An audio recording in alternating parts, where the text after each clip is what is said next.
I think the bad side of what is evolved is that number one, algorithms are too strong.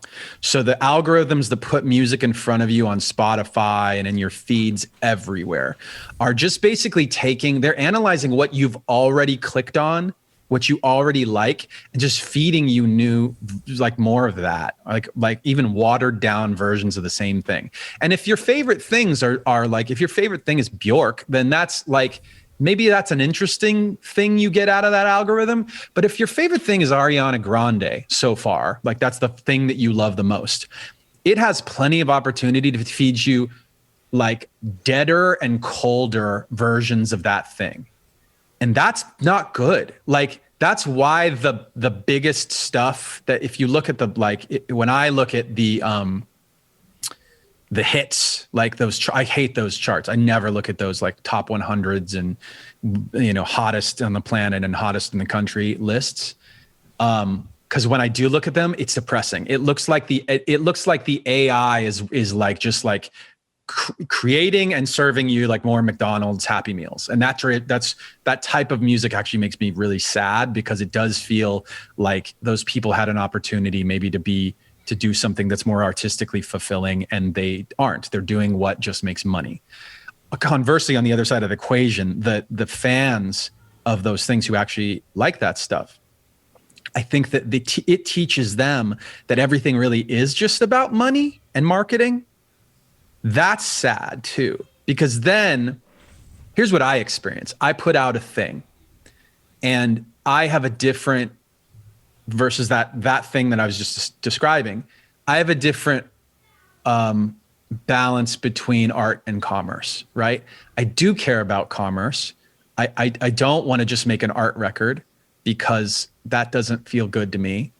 And I don't want to make just a sellable record. That doesn't feel good to me. So I try and find a nice balance that does feel good to me.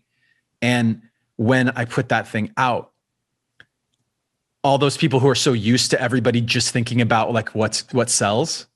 You even talk about what sells all the time on your things, I think. If the commercial appeal of a record or, its success is worth noting in a review, yeah, I'll bring it up, sure.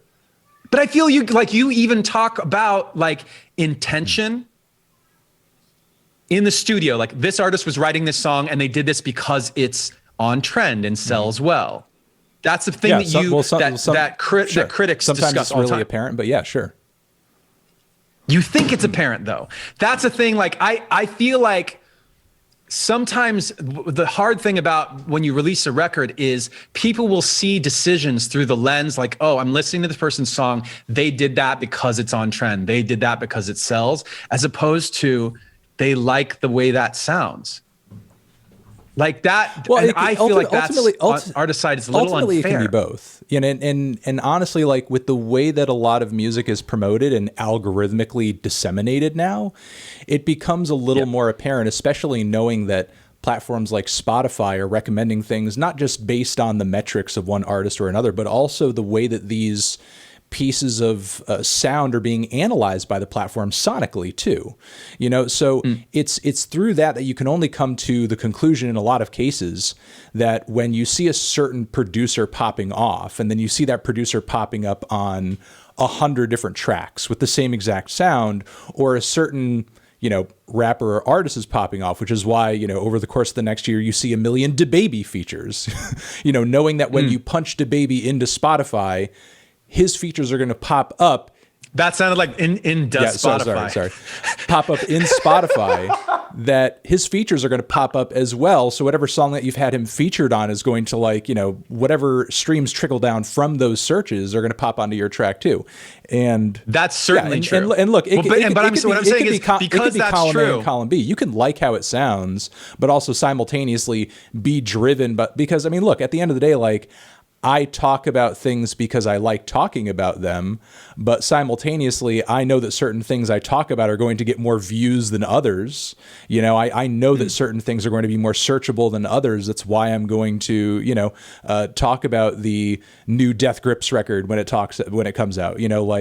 Yeah, I love Death Grips. I obviously have given their records a lot of positive reviews over the years, but simultaneously, I know that Death Grips review is going to get like 300, 400,000 views. So I have to review it. You know what I mean? Even because I think in a perfect or an idyllic world, if that Death Grips record came out and it sucked, I could say, well, it sucks, so I don't even have to talk about it. Why would I waste my time?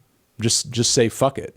You know, just don't talk about it at all. But in the world that we're in, where everything that you do, no matter how much you love doing it, has to make money or you starve to death, you're going to talk about that record that sucks regardless, because if it brings in the views, it brings in the views. Thank you very much for watching this interview clip over on TND Streams. To see the full interview, click on the video link next to my head or down below, or hit up the link to subscribe to the channel or see our Patreon page to support what we do and get some extra bonus monthly content in the process. Anthony Fantano, forever.